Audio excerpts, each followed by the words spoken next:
السلام عليكم ورحمة الله وبركاته. إن الحمد لله نحمده ونستعينه ونستغفره ونعوذ بالله من شرور أنفسنا ومن سيئات أعمالنا من يهده الله فلا مضل له ومن يضلله فلا هادي له وأشهد أن لا إله إلا الله وحده لا شريك له ونشهد أن محمدا عبده ورسوله. يا أيها الذين آمنوا اتقوا الله حق تقاته ولا تموتن إلا وأنتم مسلمون. يا أيها الناس اتقوا ربكم الذي خلقكم من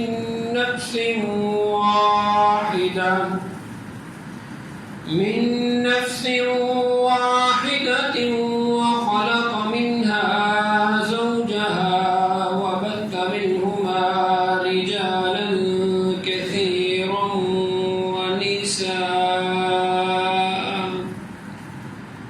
واتقوا الله الذي تساءلون به والأرحام إن الله كان عليكم رقيبا.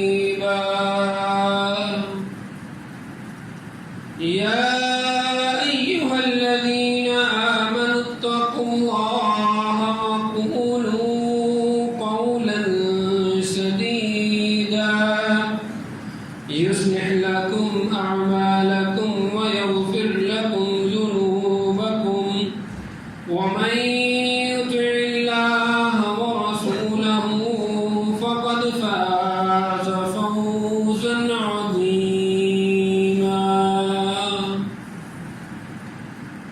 أما بعد فإن أصدق الحديث كتاب الله وأحسن الهدي هدي محمد صلى الله عليه وسلم وشر الأمور محدثاتها وكل محدثة بدعة وكل بدعة ضلالة وكل ضلالة في النار. رب اشرح لي صدري ويسر لي أمري واحلل عقدة من لساني يفقهوا قولي. اللهم انفعنا بما علمتنا وعلمنا ما ينفعنا وزدنا علما. رب أوزعني أن أشكر نعمتك التي أنعمت علي وعلى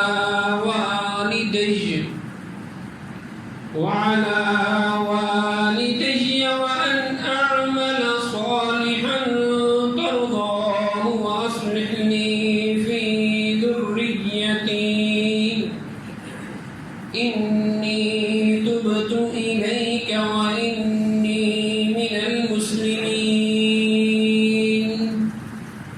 فأعوذ بالله السميع العليم من همزه ونفخه ونفسه. بسم الله الرحمن الرحيم. إنما يخشى الله من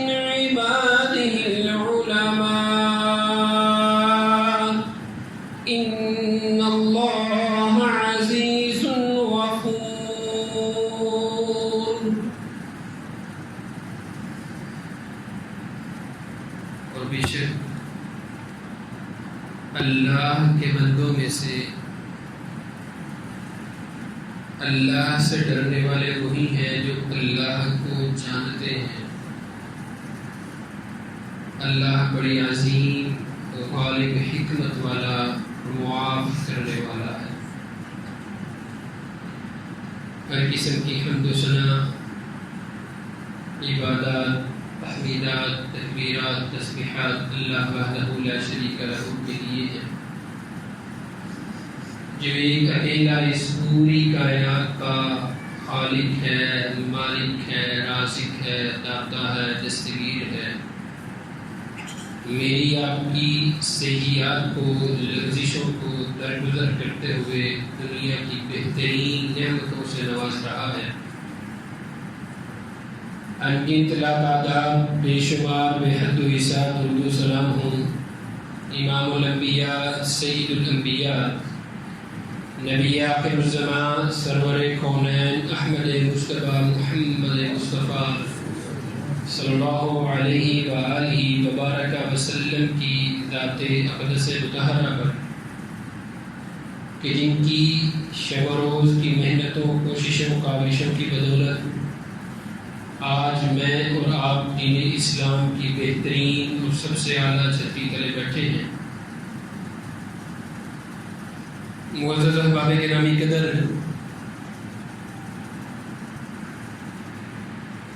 انسان کا پہلا قدم اس کے راستے اور اس کی منزل کو متعین کرتا ہے۔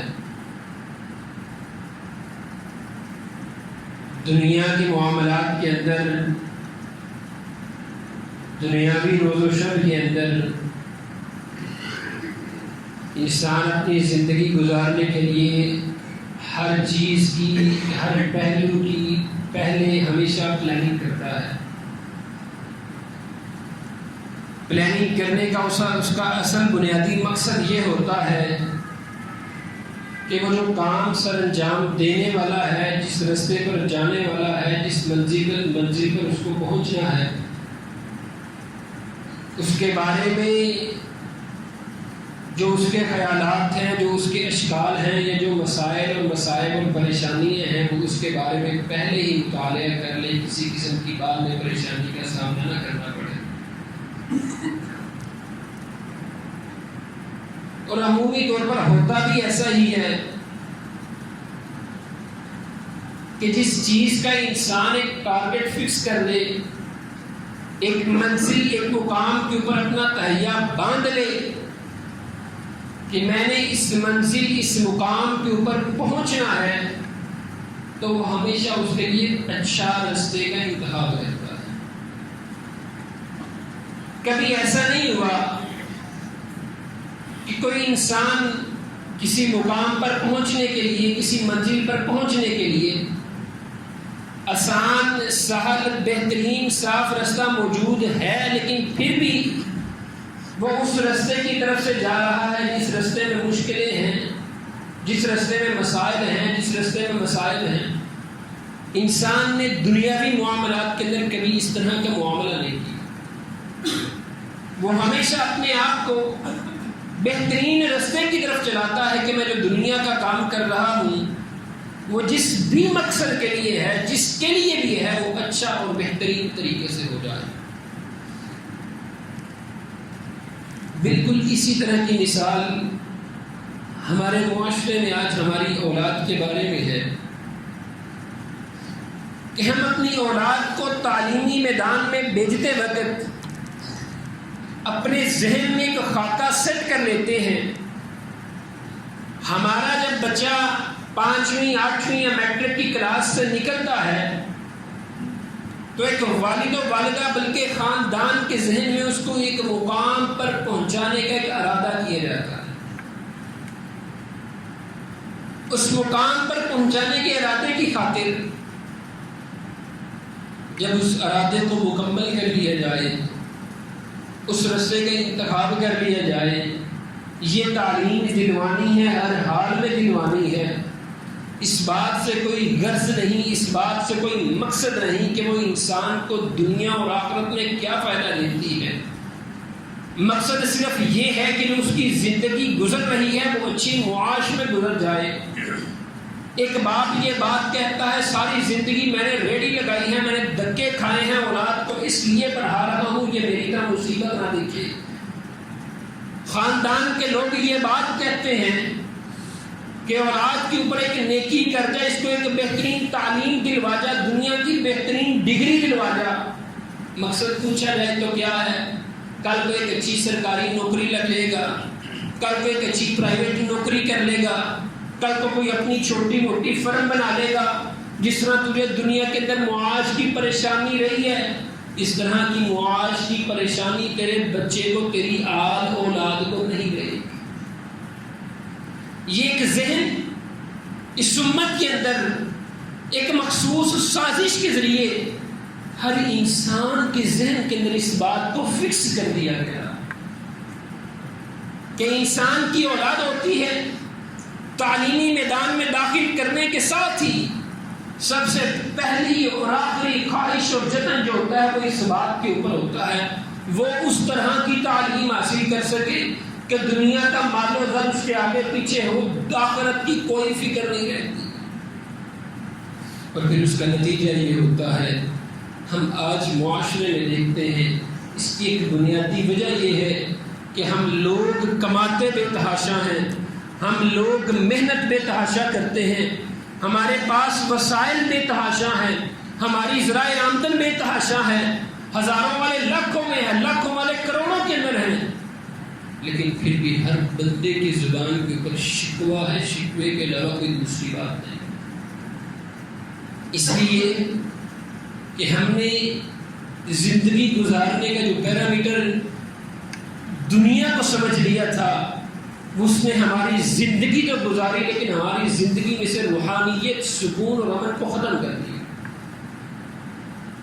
ہم جس مملکت میں رہ رہے ہیں، ہم جس معاشرے میں جی رہے ہیں، یہ لا الہ الا اللہ محمد رسول اللہ کے نام پر ہے۔ اس معاشرے کا، اس مملکت کا یہ حق ہے، اس پر فرض ہے، یہاں پر امن ہو، یہاں پر سکون ہو، عبادات ہو، انسان کو کوئی پریشانی نہ ہو، انسان کسی فطروں میں مبتلا نہ ہو، انسان فواحش سے دور رہے، انسان فساد سے دور رہے، انسان امن کے معاشرے میں جیتا رہے۔ لیکن یہ کیسا معاشرہ ہے؟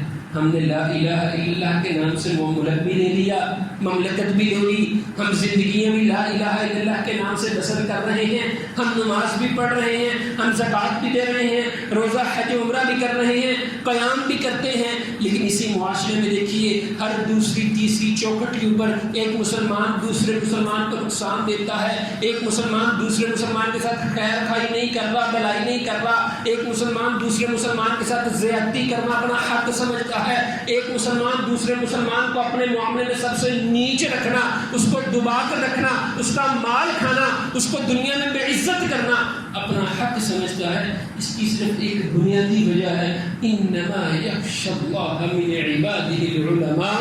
ہم نے وہ علم حاصل نہیں کیا جو علم ہمارے دلوں میں اللہ کا خوف اور اللہ کا ڈر پیدا کرے۔ کیوں؟ ہم نے علم حاصل کیا جس سے ہمیں دنیا کا مال مل جائے، وہ ملا۔ اللہ کے ڈر کا علم حاصل نہیں کیا تو نتیجہ یہ ہوا لاکھوں کمانے والے بھی لوگوں کو نقصان پہنچاتے ہیں، دفتروں میں بیٹھے ہیں، گھومنے والی کرسیوں کے اوپر ہے، بہترین انوائرمنٹ کے اوپر ہے، لیکن ان کی ایک قدم سے، ان کی جنبش سے ایسا تہلکہ مچ جاتا ہے کہ جو غربت و افلاس کے لوگ ہیں وہ اور نیچی گہری سطح پر چلے جاتے ہیں۔ اس لیے احباب عزیز وقار سرکار دو عالم صلی اللہ علیہ وآلہ وسلم اللہ کے حضور ایک دعا بڑی کثرت سے کیا کرتے تھے، اللہم انی اعوذ بک من علم لا ینفع۔ اللہ میں آپ سے پناہ مانگتا ہوں۔ پناہ کون مانگ رہے ہیں؟ محمد الرسول اللہ صلی اللہ علیہ وآلہ وسلم۔ کون سے نبی کہ جن کو اللہ نے خود علم سکھایا ہے، جن کے ٹیچر، جن کے استاد، جن کے پروفیسر خود اللہ ہیں، وہ بھی کہتے ہیں اللہ میں ایسے علم سے پناہ مانگتا ہوں جو مجھے فائدہ نہ دے،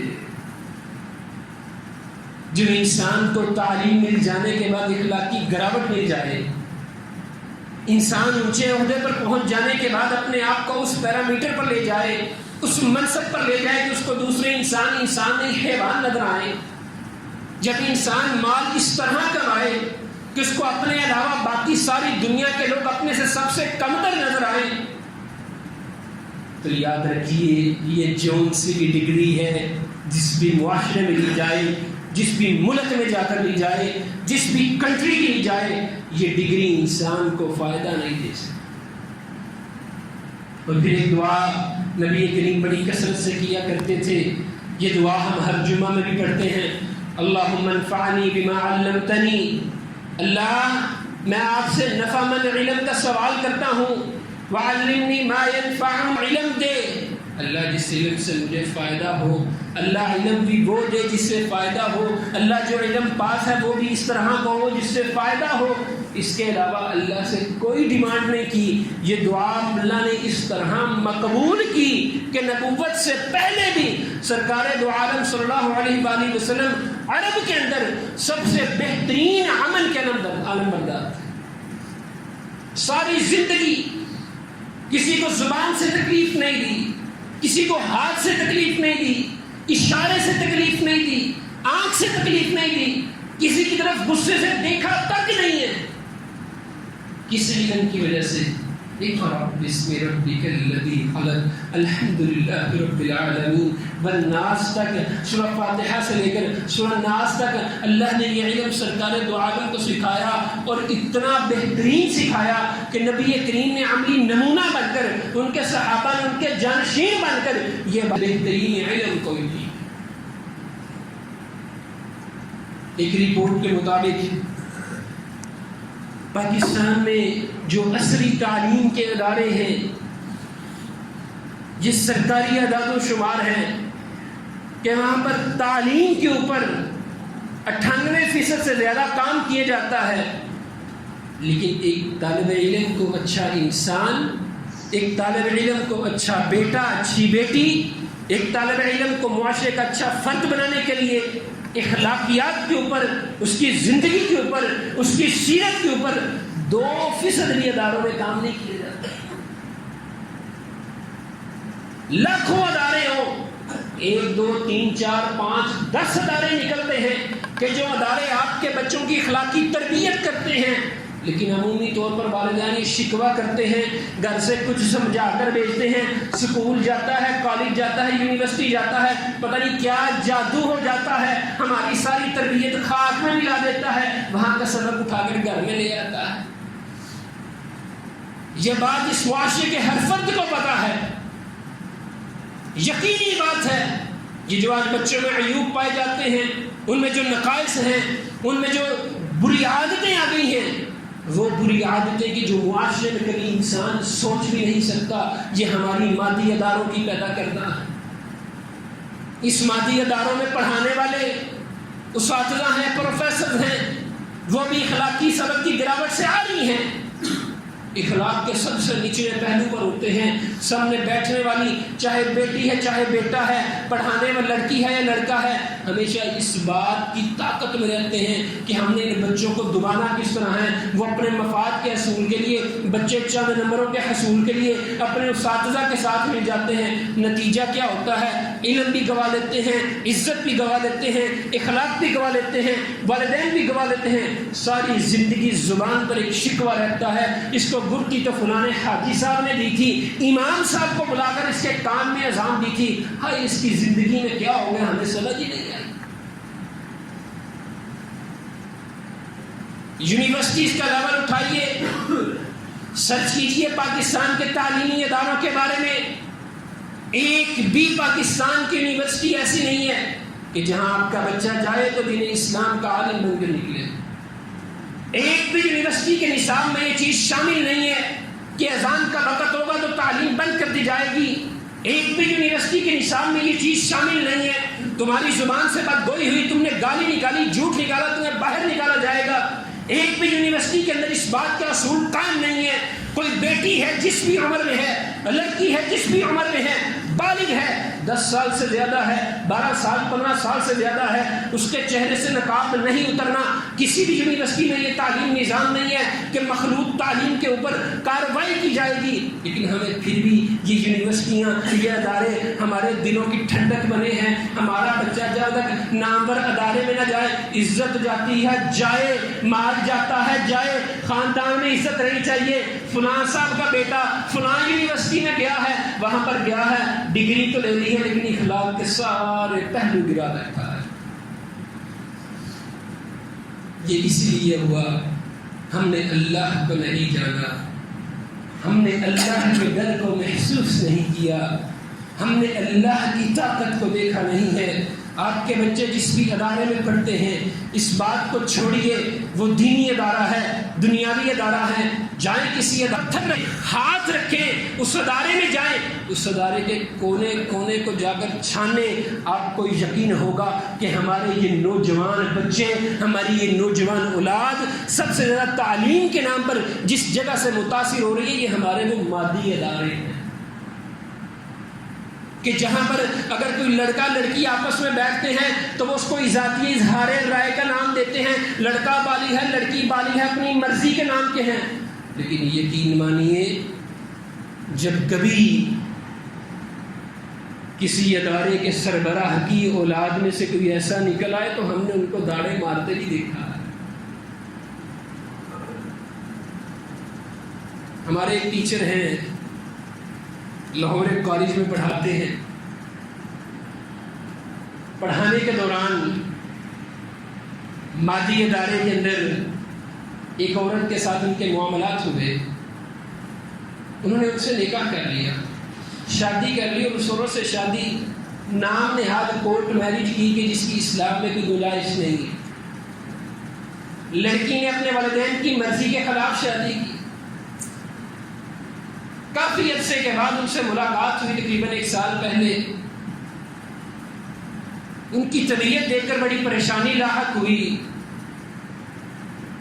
ان سے سبق دریافت کیا تو بڑا خریدنے کے بعد انہوں نے ایک بات کہی، انہوں نے کہا کہ اللہ نے مجھے ایک بیٹی دی ہے اور میں ایک باپ کی حیثیت سے اس بیٹی کے لیے دعا کرتا ہوں، اللہ اس کو اس کی ماں جیسا مت بنانا۔ وہ ماں جس کو 5 6 7 سال پہلے اپنی نفس کی بینٹ چڑھا کر اپنی نفسانی خواہش چند لمحوں کے لیے دین اسلام کی ہر لمٹ کو کراس کر لیے، تو آج یہ دعا کرتے ہیں اور ان کی زبان پر یہ بات تھی، وہ کہتے ہیں مجھے اندر سے آواز آتی ہے تم نے کسی بیٹی کے ساتھ، کسی کی بیٹی کے ساتھ ایسا کیا ہے، تیری بیٹی کے ساتھ ایسا ہو کر ہی رہے گا۔ پھر کہتے ہیں آپ کے بڑے استاد ہیں، بڑے حافظ صاحب، قاری صاحب، شیوخین آپ کے واقف ہیں، مجھے ان سے کوئی وظیفہ ہی لے دے، میں پڑھتا رہوں تو میرے دل کو قرار آ جائے۔ یہ آپ کے اداروں کی دینی جگہ جگہ کی کہانی ہے۔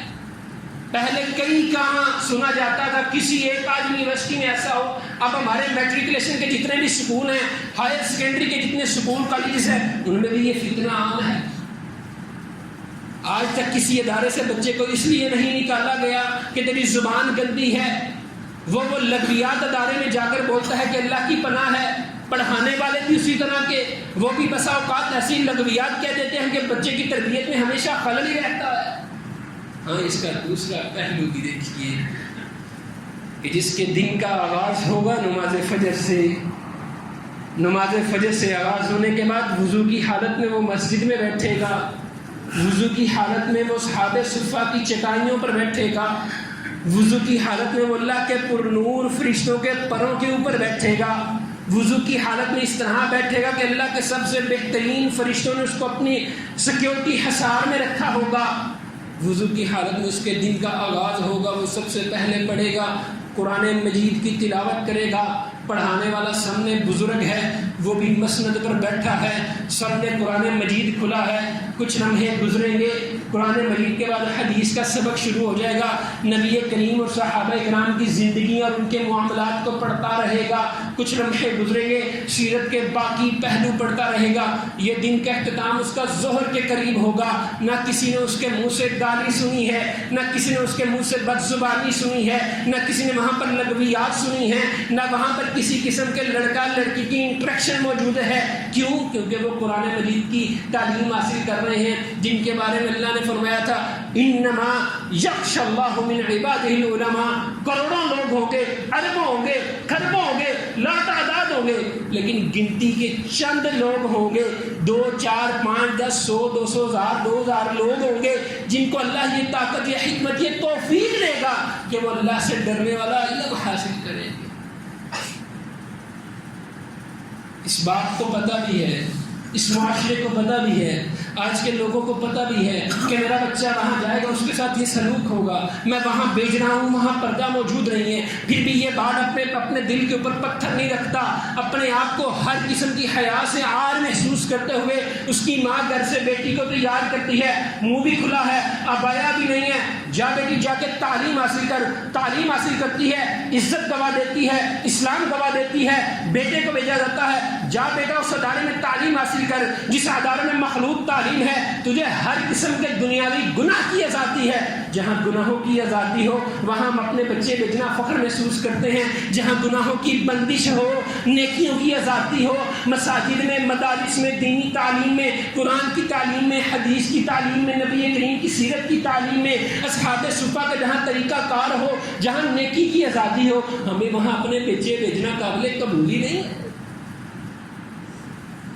اور پھر اسی وجہ سے ہوتا ہے، اللہ بڑے غالب حکمت والے ہیں، اللہ نے کبھی کسی کے ساتھ زیادتی نہ کی ہے، نہ کر سکتے ہیں، نہ کبھی کریں گے، لیکن انسان جو بھی کرتا ہے اپنے ہاتھ کا کیا، خود کھودتا ہے، اس کے اندر خود گرتا ہے، اپنے ہاتھ سے مٹی ڈالتا ہے، اور پھر اسی مٹی کے اندر سے آواز دے کر کہتا ہے ہائے کاش میں نے کیا کر دیا۔ یہ قرآن مجید کی تعلیم ہے، احادیث رسول کی تعلیم ہے، جو آپ کے بچے کو عزت اور وقار دے سکتی ہے، جو جس تعلیم کی وجہ سے آپ کے گھر کا ماحول بدل سکتا ہے۔ ہر دوسرے تیسرے گھر کے اندر ہر دوسرا تیسرا مرد کہیں نہ کہیں بد زبانی کرتا ہے، ہر دوسری تیسری عورت کہیں نہ کہیں زبان لڑاتی ہے۔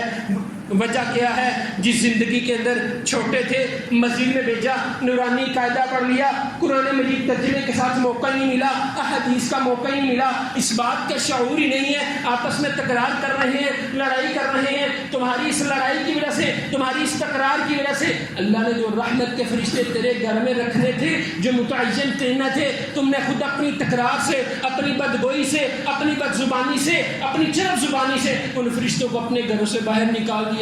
پھر کہتے ہیں حضرت صاحب دنیا کا مال سارا ہے، ساری خواہشیں دی ہیں، ساری ضرورتیں پوری کی ہیں، بیوی راضی نہیں ہوتی، بیوی کہتی ہے خاوند کی ساری باتیں پوری کرتی ہوں، خاوند راضی نہیں ہوتا۔ بنیادی وجہ کیا ہے؟ وہ دینی تعلیم جس قرآن کو سر کے اوپر سایہ بنا کر بیچ دیتے ہیں۔ ہائے کاش اس قرآن کو کبھی سینے میں اتارا ہوتا، زندگی اتنی خوشگوار ہوتی کہ سیدہ عائشہ کہتی ہیں میں نے اپنی زندگی کے بہترین لمحات سرکار دو عالم کے ساتھ گزارے ہیں۔ عمر تو دیکھیے 9 سال سے لے کر 20 سال تک کی عمر ہے، نئے بہترین جوانی کی عمر ہے، اور سب سے زیادہ دین کی تعلیم کے اندر سرکار دو عالم کے ساتھ کے اندر خوش رہے ہیں۔ ہمارے بچے بچپنے سے لے کر لڑکپن، جوانی، نوجوانی، بڑھاپا، قبر تک چلے جاتے ہیں، لیکن سکون بھی نہیں ہے، راضی بھی نہیں ہے، کیونکہ ہم نے ان کی زندگی سے اس قرآن اور حدیث کو نکال دیا ہے۔ یہ نوشتہ دیوار ہے آپ کے لیے، آپ پڑھتے بھی ہیں پھر بھی اس کے پیچھے چلتے ہیں کہ یہ ادارہ آپ کے بچوں کی تربیت نہیں کر رہا، یہ ادارہ آپ کے بچوں کو اخلاق سے عاری کر رہا ہے، یہ ادارہ آپ کے بچوں کو ڈگری تو دے رہا ہے لیکن پیسہ حلال کمانا ہے حرام کمانا ہے بھول گئے ہیں۔ یہ جو رشوت لیتے ہیں، بتائیں کوئی ان پڑھ ہے، سارے ڈگریوں والے بیٹھے ہیں، افسر ہیں، 22ویں 21ویں 20ویں گریڈ کے افسر ہیں، تعلیم حاصل کی ہے، کیا فائدہ اس تعلیم کا جس تعلیم نے تجھے حلال و حرام کی تمیز ختم کر دی؟ کیا فائدہ اس تعلیم کا کہ تجھے اپنی مسند کے اوپر بیٹھ کر بزرگ اور بچے سے بات کرنے کی توفیق کا پتہ نہیں چل سکا؟ کیا فائدہ اس تعلیم کا کہ تجھے اپنے ماں باپ کے ادب احترام کا پتہ نہیں چل سکا؟ پھر بھی دعویٰ یہ ہے آگے بھی پروٹوکول پیچھے بھی پروٹوکول، بڑی گاڑی ہے میرے آگے پیچھے میرے ملازم ہیں مجھے سلوٹ کرتے ہیں، میری یہی زندگی ہے۔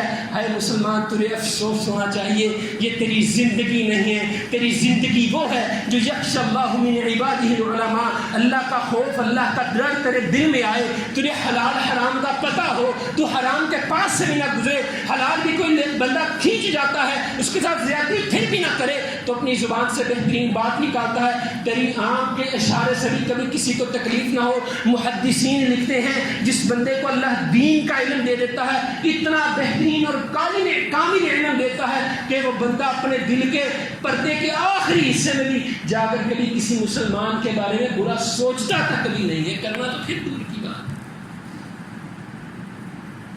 بہرحال اسی وقار پچھلے جمعے بھی عرض کیا تھا، اللہ کا الحاکمین نے جس بندے نے صرف دنیا کو اپنایا دین کو چھوڑا اس کو بھی پسند نہیں کیا، اور جس بندے نے دین کو اپنایا دنیا کو چھوڑ دیا اللہ نے اس کو بھی پسند نہیں کیا۔ اللہ کا الحاکمین نے معتدل بندے کو پسند کیا ہے، بندے سے ڈیمانڈ یہ کی ہے دنیا کے اندر اتنا مال ہو، اتنا علم ہو، اتنی تعلیم حاصل ہو، تیری گزر بسر ہو سکے، تیرے لیے میں نے بہترین محل، بہترین سکون، بہترین پروٹوکول، بہترین سلوٹ کرنے والے فرشتے اللہ نے تیرے لیے جنت میں رکھے ہوئے ہیں، تو ان جنت والے فرشتوں کے پیچھے اپنی زندگی رکھ، یہ دنیاوی پروٹوکول کے پیچھے مت جا، اس کے پیچھے جائے گا یہ 60-70 سال 20-30 سال ملے گا، لیکن وہ محشر کا روز جو ہزاروں سالوں کا ہوگا تیری زندگی کے 2% بھی نہیں ہوگا، تجھے اس روز پھر کچھ نہیں مل پائے گا۔ اور ادب دیکھیے، یہ ادب ملتا ہے قرآن و حدیث کی تعلیم کرنے والوں کو۔ زندگی کا جون سا بھی موڑ ہو، استاد عالم شیوخ قاری فوت ہو جائیں، زندگی سے چلے جائیں تو دکھ ہوتا ہے۔ جس بھی موڑ کے اوپر استاد کی 10 سال بعد بھی ملے، اتر کر جھک کر ملنا، گلے ملنا، ان کو پاس بٹھانا، ان کے ساتھ وقت بتانا اعزاز سمجھتا ہے۔ لیکن آپ کا بچہ میٹرک سے نکلتا ہے اپنے اسکول کے استاد کو ملنا نہیں چاہتا، کالج سے نکلتا ہے اپنے کالجز کے پروفیسرز کو نہیں ملنا چاہتا، یونیورسٹی سے نکلتا ہے دوبارہ کبھی یونیورسٹی کے کسی پروفیسر سے ملنا نہیں چاہتا۔ خلیفہ ہارون الرشید ہیں، انہوں نے اپنے بیٹے کو بھیجا امام اصمعی رحمہ اللہ کے پاس کہ جاؤ وہاں جا کر تعلیم حاصل کرو۔ ادب کا معیار دیکھیے، خلیفہ کا بیٹا ہے وہ ادب کر رہا ہے، امام اصمعی رحمہ اللہ وضو کر رہے ہیں، ان کی خلیفہ ہارون الرشید کے بیٹے کے ہاتھ میں برتن ہے، جس برتن کے اندر پانی ہے، اس لمحے اس کا باپ وہ خلیفہ ہارون الرشید آ جاتا ہے، وہ دیکھتا ہے کہ اس کا استاد وضو کر رہا ہے، پانی والا برتن میرے بیٹے کے ہاتھ میں ہے، وہ اپنے بیٹے کو ڈانٹتا ہے، جھڑکتا ہے، کہتا ہے کاش کتنا اچھا ہوتا، ایک ہاتھ سے تو پانی ڈال رہا ہوتا، دوسرے ہاتھ سے تو اپنے استاد کے پاؤں دھو رہا ہوتا، تو پھر میں سمجھتا تیری زندگی بہترین ہو گئی ہے۔ یہ چیزیں قرآن و حدیث اور دین اسلام سے ملتی ہیں، اس کے علاوہ نہیں ملتی۔ آخری بات امام حسن رضی اللہ تعالی عنہ کا قول ہے، وہ یہ بات کہتے ہیں جس کو بچپن کے اندر قرآن اور حدیث کی تعلیم دے دی جائے وہ ایسے ہی ہے جیسے پتھر کے اوپر نقش کر دیا جائے کہ کچھ بھی ہو جائے وہ ٹوٹے گا ہی لیکن مٹے گا نہیں۔ یہ چھوٹے چھوٹے پھول سے بچے ہیں، ان کو یقین مانیے ان کی دنیا و آخرت بہترین کرنے کے لیے قرآن و حدیث کی تعلیم دے، عصری تعلیم بھی لازمی دلوائیں، دنیاوی تعلیم بھی دلوائیں، دینی تعلیم بھی دلوائیں کہ ان کو زندگی معاشرے کے اندر رہنے کا بہترین طریقہ آئے، اور اس طریقے کا آئے کہ وہ اس دنیا کو اپنا منہج نہ بنائیں، اس دنیا کو سب کچھ مت سمجھ لیں، ان کے ذہن میں ایک ہی بات ہو کل کل میری سانس روکی جانی ہے، مجھ پر اسرائیل آئے گا، میری روح کو نکالا جائے گا، پھر میں قبر میں جاؤں گا، میں امید کرتا ہوں میں سکون سے رہوں گا۔ اگر اس طرح کی تعلیم دلوا رہے ہیں تو آپ خوش نصیب ہیں، وگرنہ یونیورسٹیز اور کالجز کی دیواروں کے اوپر نوشتہ دیوار ہے، آپ بھی پڑھتے ہیں، آپ کے بچے بھی پڑھ رہے ہیں، وہ آپ کے اور ہمارے بچے اخلاقیات سے دور ہو رہے ہیں۔ اللہ کا قرآن و حدیث کا بہترین علم حاصل کرنے والا اور اولاد کو حاصل کروانے والا بنائے۔ وآخر دعوانا الحمدللہ رب العالمین۔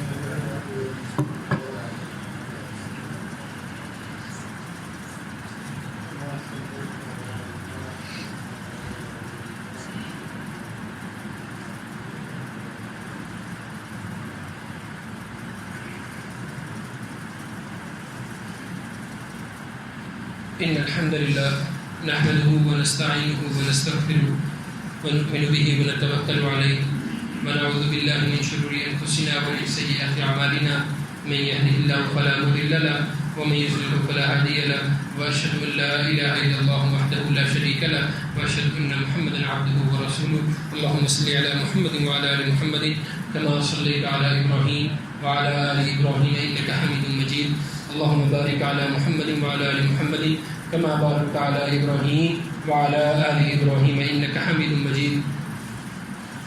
میرا ایک ادارے میں جانے کا اتفاق ہوا. عصری مادی ادارہ ہے، اسکول ہے، مڈل اسکول ہے. وہاں پر ماشاء اللہ طلباء کی کثیر تعداد موجود ہے. ان سے وہاں پر گفتگو کرنے کا موقع ملا تو میں نے وہاں پر دو چیزیں دیکھی. وہاں پر ان کے پاس اس طرح کے اسباب تو موجود نہیں ہیں کہ وہ سب کو الگ الگ بٹھائیں، لیکن اسکول کی جتنی بھی بیٹیاں ہیں، جتنی بھی بچیاں ہیں، ان سب کے اوپر حجاب کو لازم قرار دیا گیا. پہلی بات. اور دوسری بات کہ اسکول کا جتنا بھی فیمیل اسٹاف ہے، وہ چاہے 3rd کلاس کو پڑھا رہا ہے یا 4th کلاس کو پڑھا رہا ہے، اس فیمیل اسٹاف کے اوپر حجاب اور نقاب لازمی رکھا ہوا ہے. تعلیم بھی دے رہے ہیں اور ادارہ بھی کوئی 1-2 سال نہیں ہوئے، 25-30 سال ہو گئے اس ادارے کو قائم ہو گئے. مطلب جو ادارے کا سربراہ ہوتا ہے وہ جس طرح چاہے اس طرح کر سکتا ہے.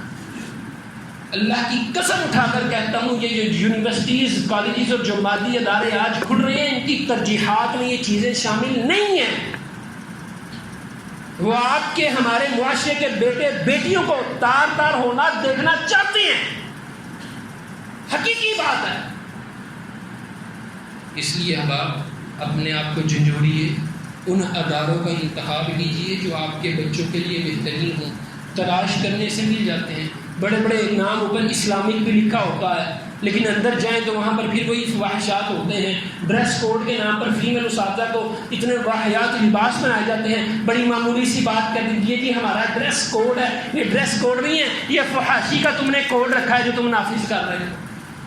اللہ کا ملاقین ہمارے اداروں کے جو سربراہان ہیں ان کو عقل سلیم عطا فرمائے. اللہ کریم سے دعا کریں اللہ کریم ہمارے حال پر رحم فرمائے. اللہ کریم بڑے گناہ گار ہیں، خطا کار ہیں، سیاہ کار ہیں. اللہ کریم گناہوں کو معاف فرما. مالک کریم غلطیوں کوتاہیوں سے درگزر فرما. اللہ تیرے بڑے بندے بیمار ہیں، بندیاں بیمار ہیں. اللہ ہمارے بچے بیمار ہیں. اللہ ان کو صحت کاملہ عاجلہ عطا فرما. اللہ دائمی صحت عطا فرما. اللہ وہ صحت عطا فرما کہ اللہ جس کے بعد کوئی بیماری نہ رہے. اللہ ہمارے اپنے پیارے اللہ اس دنیا سے گئے ہیں، اللہ گناہ گار ہاتھوں سے ان کے اوپر مٹی ڈالی ہے. اللہ ان کی قبروں کو ٹھنڈا فرما. اللہ وارثین کو ان کا بہترین صدقہ جاریہ بنا. اللہ ہمیں نیکی کے اوپر چلنے والا بنا. اللہ ہمیں تجھ سے ڈرنے والا دل عطا فرما. اللہ لوگوں کو رزق حلال فراہمی کے ساتھ عطا فرما. اللہ قرض لینے والوں کے دلوں کو نرم فرما. اللہ قرض کی ادائیگی کرنے والوں کو اللہ آسان سال فرما. اللہ جن لوگوں نے قرض لیا ہوا ہے لیکن دبا لیا ہے، اللہ ان کی اصلاح فرما. اللہ جنہوں نے کسی بھی صورت میں کسی کے مال کو دبا لیا ہے، وراثت کا حصہ ہے، کسی کا ویسے اللہ فائدہ ہے، اللہ جنہوں نے دبا لیا اللہ ان کو عقل سلیم عطا فرما. اللہ ان کو تجھ سے ڈرنے کی توفیق عطا فرما. اللہ ہمیں ہر قسم کے رہزنوں سے، ہر قسم کے فتنوں سے محفوظ فرما. اللہ فواحش سے محفوظ فرما. اللہ نماز پنجگانہ باجماعت مسجد میں آ کر پڑھنے کی توفیق عطا فرما. اللہ شیطان بڑا ظالم ہے، اللہ ہمیں مسجد سے بڑا دور لے جاتا ہے. اللہ تجھ سے دعا کرتے ہیں اس شیطان کو ہم سے دور لے جا.